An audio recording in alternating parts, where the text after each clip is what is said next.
20 milijuna ljudi u svijetu su žrtve radne eksploatacije. U Bosni i Hercegovini taj broj sve veći. Ovo nije običaj, ovo je trgovine ljudima. Znate li šta plaćate?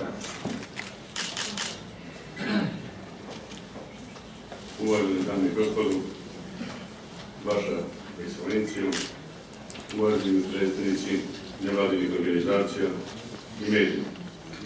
Bosna i Hercegovina se dugi niz godina suočava sa trgovinom ljudima, fenomenom novog oblika kriminaliteta, često organiziranog koji istovremeno i teško kršenje ljudskih prava i sloboda.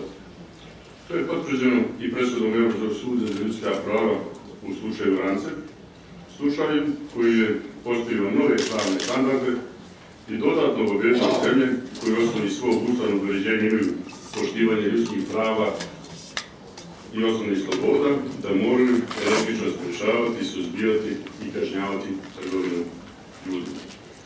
To je svakako slučaj sa Bosnom i Hercegovinom.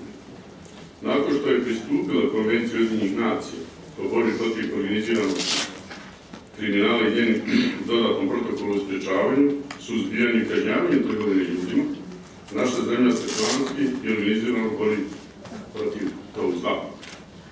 Dodatni podsticaj dati pristupanje Europskoj konvenciji. Bosna i Hercegovina je do sada provela 3 akciona plana, a Vijeće ministara je nedavno usvajanjem strategije akcionog plana suprotstavljanja trgovini ljudima za period 2013-2015 još jednom iskazalo svoju punu podršku i osjećaj odgovornosti. Posebnu pažnju novi strateški dokumenti posvećuju pitanjima krivičnog gonjenja trgovaca ljudima, zaštiti i pomoći žrtvama te prevencije. Strategija i akcioni plan sadrže niz strateških mjera i aktivnosti koje je potrebno provesti da bi se dostigli postavljeni i važni ciljevi. To je moguće učiniti samo u partnerstvu vladinih institucija i nevladinih organizacija. Stoga mi predstavlja posebno zadovoljstvo što danas ovdje možemo svjedočiti jednom takvom partnerstvu Ministarstva sigurnosti Bosne i Hercegovine i 4 nevladine organizacije. Značaj realizacije ovakvih projekata je veliki, obzirom da znatan broj državljana Bosne i Hercegovine bude predmet trgovine u zemlji i inozemstvu. Dodatni napori su potrebni zbog sve prisutnijih novih oblika trgovine ljudima zbog rada eksploatacije, prisilnog prosjačenja, prisilnog vršenja krivičnih djela itd. U protekloj godini u Bosni i Hercegovini je identificirano 39 žrtava zbog trgovine ljudima i krivičnih djela koja se vežu za trgovinu ljudima. U 2012. godini nadležna tužilaštva su naredila 19 istraga protiv 42 lica. Podignuto je 15 optužnica protiv 22 lica. Nadležni sudovi su izrekli 11 osuđujućih presuda protiv 13 lica. Ali, kao kod svakog drugog vida organiziranog kriminala, statistički podaci govore samo o manjem dijelu problema i zato moramo biti svjesni da je on mnogo prisutniji u našem društvu. Stoga je veoma važno postavljati, podržavati i koordinirati partnerstvo vladinog i nevladinog sektora u ovim aktivnostima. To je upravo učinjeno u 4 projekta koje će vam danas biti predstavljeno. Na ovom primjeru se najbolje vidi i koliki je značaj koordiniranog i ciljanog finansiranja donatora, čime se postiže efikasnost implementacije i održivost realiziranih aktivnosti. Na kraju želim da čestitam Udruženju tužilaca Federacije, Međunarodnom forumu solidarnosti, Novom putu i Udruženju XY na odlično provedenim projektnim ciljevima i zahvaliti se na izvanrednoj saradnji sa Ministarstvom sigurnosti. Posebno se želim zahvaliti ambasadi Sjedinjenih Američkih Država, koja je financijski podržala ove projekte i još jednom iskazala svoju podršku Bosni i Hercegovini i njenim nastojanjem da izgradi sigurno okruženje. Ta nastojanja Bosne i Hercegovine u segmentu borbe protiv trgovine ljudima bila su prepoznate i od vlade Sjedinjenih Američkih Država i javno su obznanjivane u godišnjim izvještajima o trgovini ljudima. Uvjeren sam da ćemo i u budućnosti uspješno sarađivati u suprotstavljanju trgovini ljudima, ali i u svim drugim pitanjima koja su u nadležnosti Ministarstva sigurnosti. Hvala na pažnju.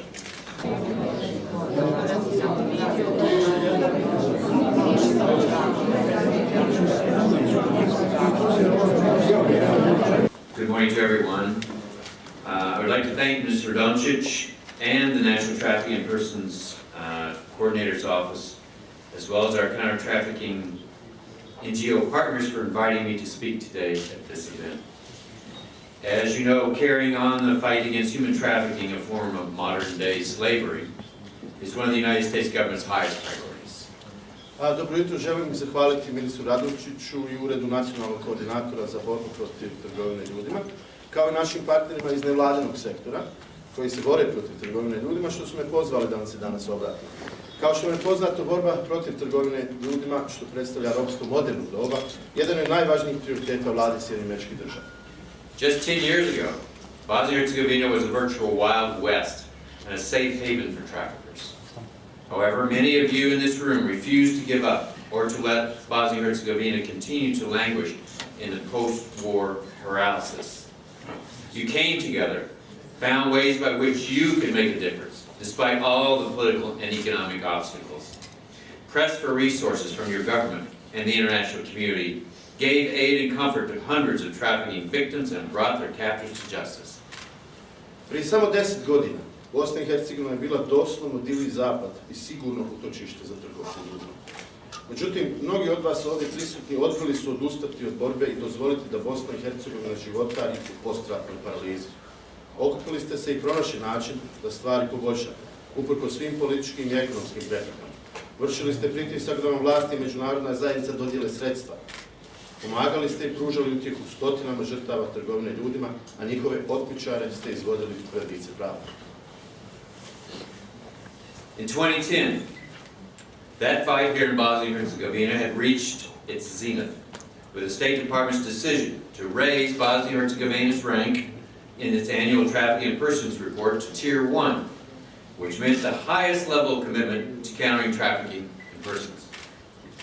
U 2010. godini borba protiv trgovine ljudima u Bosni i Hercegovini dosegla je vrhunac, kada je State Department odlučio u svom godišnjem izvještaju o trgovini ljudima dodijeliti Bosni i Hercegovini status zemlje iz kategorije 1, što je značilo da je zemlja dostigla najviši nivo u smislu opredjeljenosti za borbu protiv trgovine ljudima.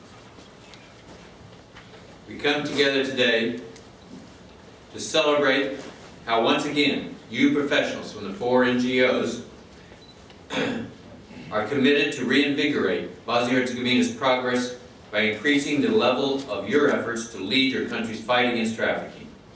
You have coordinated your resources and projects for enhancing cooperation between authorities and NGOs, improving victim identification, training prosecutors to understand their obligations to prosecute traffickers more aggressively, or creating new online resources and mental health services for victims. In doing so, you again have set a powerful example for your country's political leaders and the rest of the NGO community. The U.S. proudly applauds your efforts, and we are pleased to be able to continue our support through our grant program. Danas smo se okupili kako bismo još jednom odali priznanje vama, profesionalcima iz 4 nevladine organizacije, koji su odlučili da ulože dodatnu energiju i poduzmu nove aktivnosti kako bi Bosna i Hercegovina postigla napredak i kako biste predvodili vašu zemlju u borbi protiv trgovine ljudima. Koordinirali ste vaše resurse i projekte radi bolje saradnje između vlasti i nevladinih organizacija, radi unapređenja procesa identifikacije žrtava, osiguranja obuke za tužioce da bi oni bolje razumjeli svoje obaveze i agresivnije procesuirali trgovce i radi kreiranja novih online resursa i pružanja psihološke podrške žrtvama. Radeći sve ovo, još jednom ste se pokazali kao jasan primjer političkim liderima u vašoj zemlji i ostatku nevladine zajednice. Sjedinjene Američke Države sa ponosom pozdravljaju vaše nastojanja i drago nam je što možemo nastaviti pružati podršku preko naših grantova.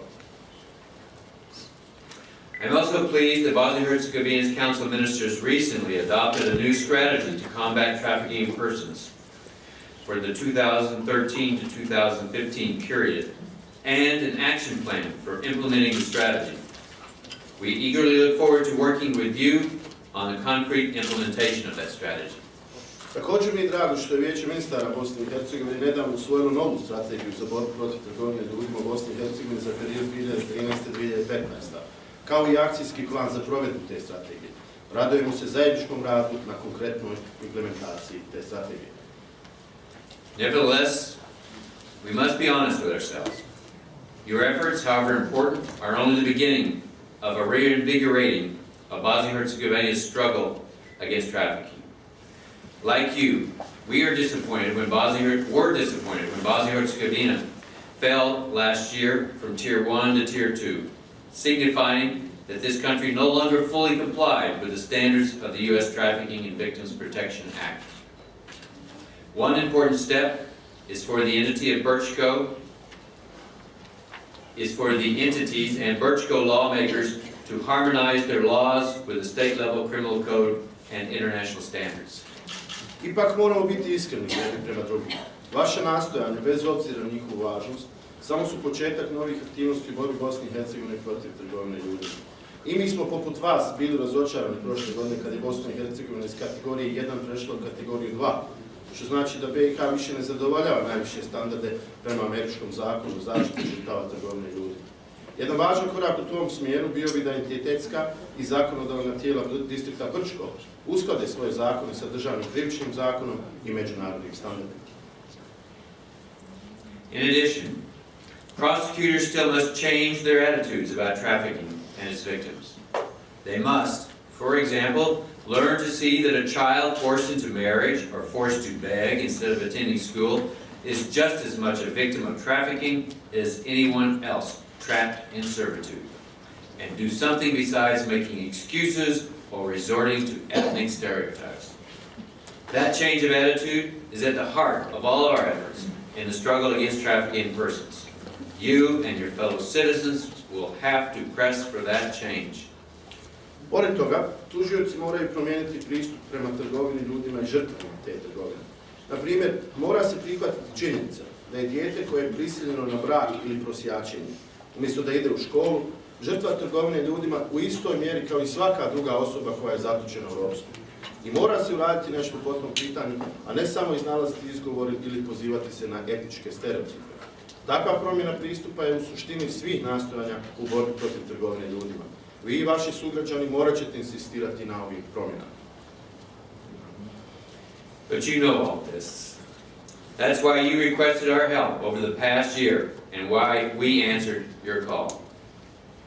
And we will continue standing with you in the fight against human trafficking.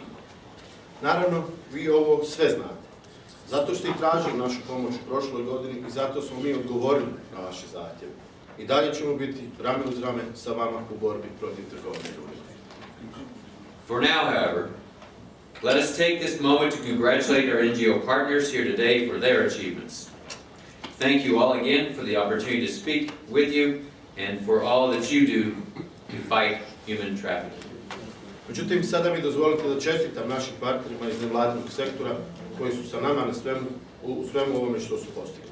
Hvala svima još jednom što ste mi omogućili da vam se obratim i još jednom hvala za sve što radite u borbi protiv trgovine ljudima. Hvala.